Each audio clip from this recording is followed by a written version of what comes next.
What was ruined by rich people?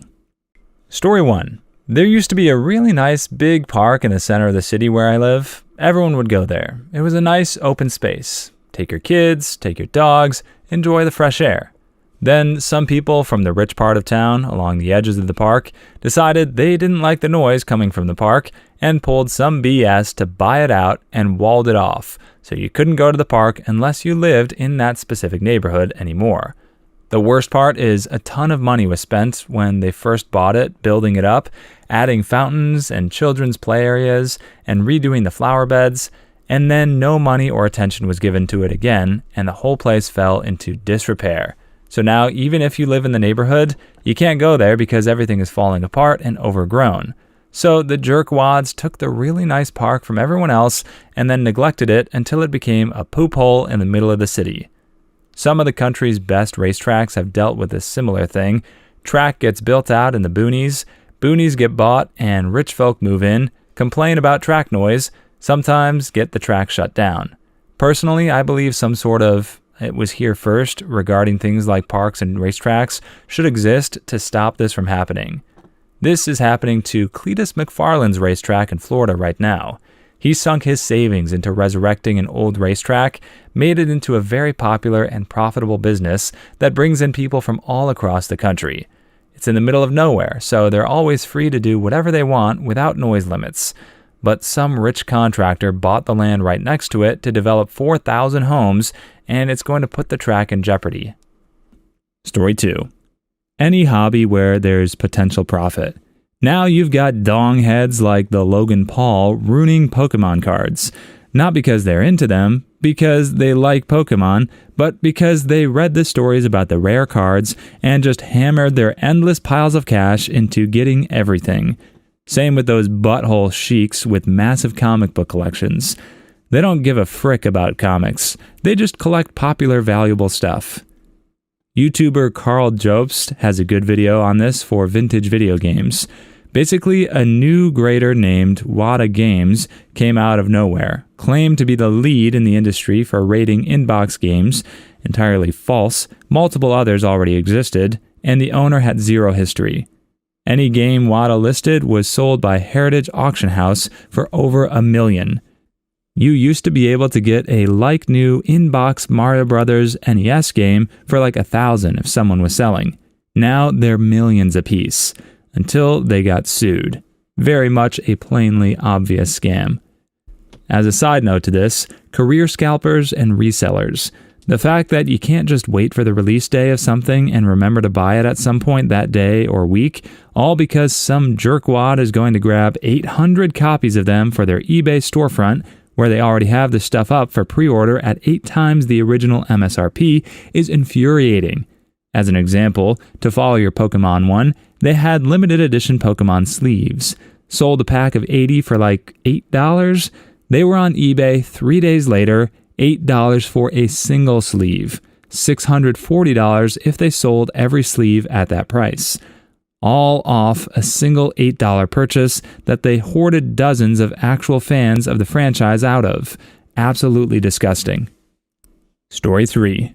Back in the 90s, my family moved into a development in a mountain town. The road wasn't even paved when we started building the house. For most of my formative years, it was great. There were bike paths through the woods and some bridges over the lakes, a gas station with a crappy pizza place, lakes you couldn't swim in or use motorboats on, and there would be block parties every summer. It was a middle-class development with some upper and lower middle class as well. Then the houses started to go up, and the rich folks moved in. They blocked off the bike trails when they built their homes near them, complained about the usual shenanigans the adults and kids got into, capture the flag at 9 p.m. Nope, not anymore. The cops will get called. Then they ruined the block parties by moving them to their cul-de-sac and ending them early. No 2 a.m. burgers cooked by drunk dads who snuck off and got stoned with the teens. No firing the cannon by granddad built. No water balloon fight. And instead of DJs, we got the joy of music from their 3 convertibles tuned to WSUK. Also, the neighbors that were cool before started becoming sycophants. Oh, and they half-funded an effort to make the lakes swimmable, ruined the fishing, and never finished. So no swimming or fishing. Having come from a vaguely similar background, I have to say we were probably the first wave of rich people coming in and ruining it, and just not smart enough to realize it at the time. Story 4. Instagram. When it first launched, we were content to post grainy pics of our average-looking sandwich that we made ourselves, or a mundane selfie. The background and the angle didn't matter. Studies show that since the wealthy started sharing their lives on Instagram, our collective standard of living changed, and it's trickled down to our influencers mimicking wealth down to average users. We are exposed to yacht parties, expertly organized and color-coded walk-in closets, high-end facials, and party-plan gender reveals. We are benchmarking our posts with professional photographers and videographers, elevating our expectations for everything. For those saying, just don't use it, it's influenced every aspect of society, whether you're on it or not. Collectively, society aspires to a flashier existence. Instagram has inspired new aesthetic-forward businesses like restaurants and coffee shops, tourism, home decor, and types of homes, gyms, and gym bodies. Fashion. This underplays the hand Meta had in making sure Instagram developed this way. You can't even scroll your own feed anymore without seeing stuff from people you don't follow and have no interest in following. It's inescapable now. I used to scroll Facebook for 30 or 60 minutes once a day while watching TV. Then they started ramping up the totally not ads suggested posts more and more over time. Now I'm on there 5 minutes tops over the course of a few days because people I actually know never show up on my feed. I just get in, check for event invitations, and get out. Story 5. Beaches over development. They screw it up every dang time. Rich people have ruined a lot of things in California, but one thing I love about the state is that you cannot own the beaches. Every beach is public access. No trashy fences blocking off sections of private beach access like in Florida. Edit, I've learned a few things after posting my comment. First, Florida has a similar law to California, but some resort owners abuse a loophole where they put up fences in private property and force people to pay if they want to pass through. Is this legal under Florida law? I don't know, I'm not an expert. From what Floridians are saying, this is a fairly uncommon practice. Thank you to all who replied. I learned a decent amount about beach access laws and loopholes. Ultimately, I hope wherever you live, you can fight against legislation seeking to block public access to your beaches. Everyone should have the right to enjoy the coasts along this beautiful country. Story 6. Collecting. In the past few years, the price of little collectibles and things of that sort have gone insanely high. Cards, action figures, you name it. Just look up any sub for a hobby, and you'll see people dropping your entire salary in one day. Lego. I kind of collect it, but I know I will never own all of the figures and sets I would like, because they're locked away behind such insane amounts of money.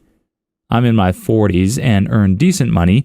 Recently, I had a hunt around online for some of the small sets I had when I was a kid, space ones, as I was feeling a bit nostalgic, and thought they'd be fun to play with again. Yeah, nah, I can get them, but I'd have to sell my car to pay for them, and that wouldn't cover the whole cost. No freaking way I'm spending thousands on a few small Lego sets. Story 7. Once the rich find out about anything good, they wreck it for the rest of us. Shaggin', drugs, rock and roll, internet environment. The internet was the one I was going to go with. Back when the internet was just losers who had no other place in society, everything was cool. You knew the only people online were people who genuinely wanted to be part of the community and subculture. Then the rich people found out about it, and now it's nothing but ads, subscription fees, data gathering, and rich people pretending to be hip. Who had no other place in society? I had little to no friends growing up, so pretty much a loser. I found internet forums and made friends and stuff, and finally felt accepted. Then around 2011, everything changed. The people changed, the culture changed, and I somehow became a loser again, especially with online life and real life merging more and more. Story 8. Cheap and simple dishes. Ramen, tacos, sushi. Now everything's got to be labeled premium only to taste the exact same, if not worse. I love that taco trucks charge somewhere between $1 and $20 for tacos. Went to a taco food truck, they put like 100 ingredients on one taco and charged $20. I would rather go to the Mexican place down the street and get a plate of 4 tacos for $10. I went out with some business folks for food in San Diego, and they were like, "Hey, what do you want to eat?" My response was, "I'd love to get some tacos from a place where the kid needs to act as the translator at the register because Abuelo doesn't speak a lick of English and she's on the till." They laughed, and we went to a place where it was like $12 for a single gourmet taco. Story 9. Old school ski mountains with family vibes and stoner lefties rockin' to music. We always watch those silly ski patrol movies about the big corporations coming in and making them yuppies, and then it happened. New people bought the local mountain, and they were desperately trying to find guys to work there. Lots of people were interested until they found out there was a mandatory drug test. Imagine drug testing your ski bums in a legal state. Something tells me that policy is gone next year. I work at a local hill that was bought by a large corporation a little over a year ago. At their introductory meeting for all employees, they said, while there is a drug test, marijuana is not a disqualifier. Sounds like a lesson they learned the hard way. Do Americans really drug test for random jobs? Here in Australia, it's only truck drivers and stuff like that. Story 10.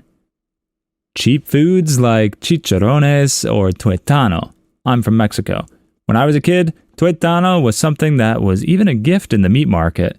Now they sell you a dang bone at a meat price or even higher. The same with chicharrón. That was really cheap to buy, but with rich people discovering how good it is, now is impossible. All places up the prices because rich people buy it at high rates and don't know what the heck they're shopping for anyway. Brisket used to be a leftover cut given to the workers who figured out how to make it awesome.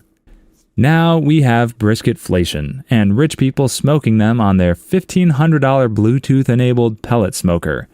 Cheap cuts of meat in general, pork belly and oxtail specifically. Growing up, oxtail used to be less than $2 a pound. Now it's well over $10. Story 11. Clothing brands. Carhartt, Dickies, Levi's, and many more. Like why a Dickies t-shirt went from $15 to almost $40 in a few years.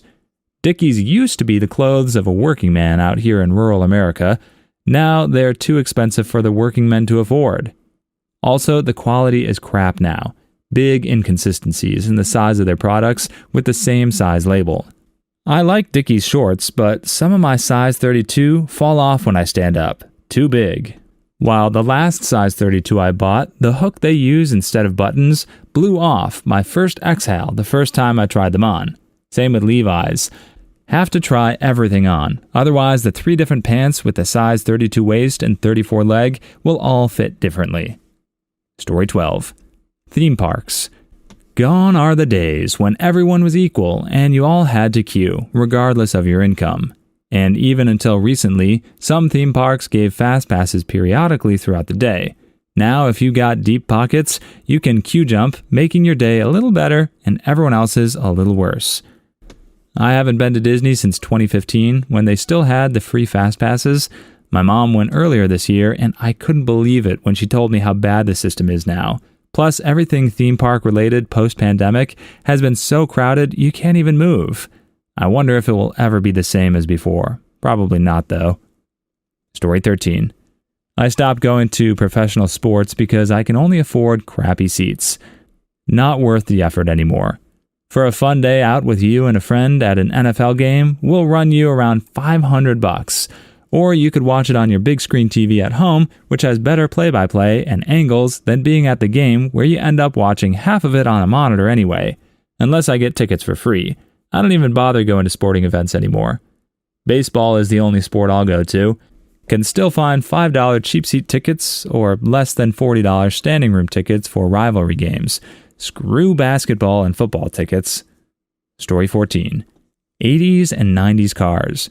The market is super hot right now, and all the rich guys are buying them up, sort of like 50s and 60s cars in the 90s.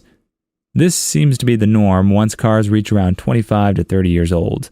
People that grew up with these cars are now in their 40s and can afford to pay for them. Edit. Okay, obviously the car has to be desirable or somewhat rare for this to hold true. Can't just buy an early 2000s Corolla and expect it to be worth big in 20 years. Unless it's a Toyota Corolla Matrix XRS. These cars are hidden gems and might be worth something in the future. Trust. Story 15. Colorado. Why is everyone saying Colorado? Can someone explain this for the international crowd? Colorado, born and raised here, forever priced out of my hometown. Me and all my friends have moved. I just can't afford to live there anymore. Mostly expensive due to housing. Also, skiing used to be affordable. Now it's not.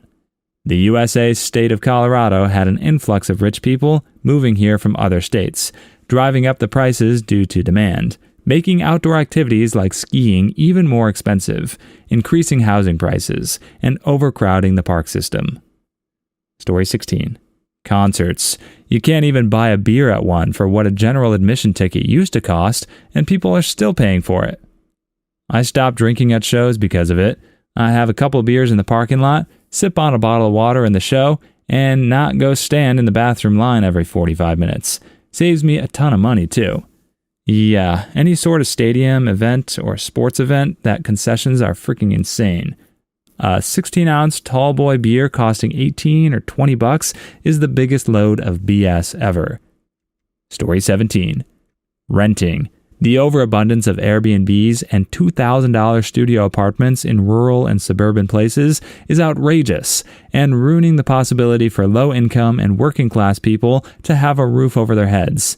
I live in New York State, and ever since COVID, all these city riches are buying up all the cheap places in the country to try and make a profit, as if they need any more money. Screw Airbnb. Alternative title, screw unregulated short-term rental markets. Story 18. Burning Man. Was the first thing I thought of when Mark Zuckerberg is flying in to stay in a billionaire camp with air-conditioned mobile homes. Burning Man has lost whatever counterculture standing it had. Yeah, this one is weird. This used to be exclusive to people that really did embrace the underworld and counterculture. Then one day you couldn't if you didn't have money. Story 19. The middle class. They absolutely bodied the middle class. I wonder if I'll ever get to live the 20s that people always recommend, where you get to travel and do the stuff you want to do. I wonder if I'll ever own my own place, or if I'll be stuck at home for most of my life. Story 20. Everything, really. Mofos have more money than common sense, and jack up the prices for the rest of us. Nerd paraphernalia like Star Wars or Marvel, DC stuff, action figures, comic books, used to be just a fun hobby for kids and kids at heart. Now it's almost totally purchased by richer, dedicated speculators solely for profit. Story 21. The standard of living for everyone else. Montessori schools. The method was created to be able to teach poor orphans well, despite little funding. Now it's some sort of elite schooling for $20,000 plus a year. Story 22. Being poor. I can't even be homeless without trying to fight for a camping spot. There are rich folks camping in their Benz Sprinter in front of my apartment as I type this. Story 23. Music festivals. Used to be a bunch of hippies having a good time and doing drugs. Now it's rich kids taking selfies dressed as hippies and doing drugs. Story 24. Concerts and sporting events. Even NASCAR tickets are expensive now. My God, I swear basketball tickets are thrice as expensive as they were pre-pandemic. Story 25. The housing markets. Just the economy in general, to be honest. Story 26. The price of housing, either renting or owning. It's insane, worldwide. Please leave your stories in the comments. I'd love to make a video of them in the future. Also, don't forget to like and subscribe.